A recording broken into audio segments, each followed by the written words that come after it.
তিনি governor system চালু করেছিলেন, ইসলামিক স্টেট।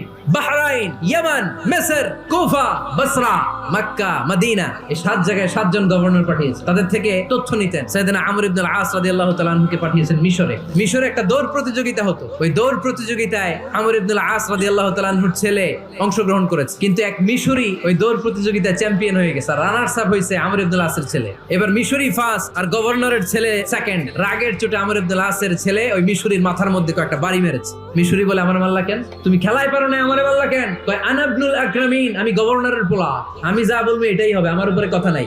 মিশরি ওইখানে আর ঝগড়া বাঁধায় নাই, মনে দুঃখ নিয়ে মদিনায় চলে আসলেন। এসে বললেন, আমিরুল মুমিনিন, একটা প্রতিযোগিতায় আমি চ্যাম্পিয়ন হয়েছি, ওনার ছেলে হয়েছে রানার আপ। বিচারটা দিছে কার দরবারে? ওমর ফারুকের দরবারে। ওমর ফারুক বললেন, যাই, আগামী বছরের অমুক তারিখ আমি সব গভর্নরদেরকে ডেকে হিসাব নেই, তো ওই দিন তুই থাকবি। ওই দিন 7 রাজ্য থেকে 7 গভর্নর হাজির, গভর্নরদের ছেলেরাও হাজির।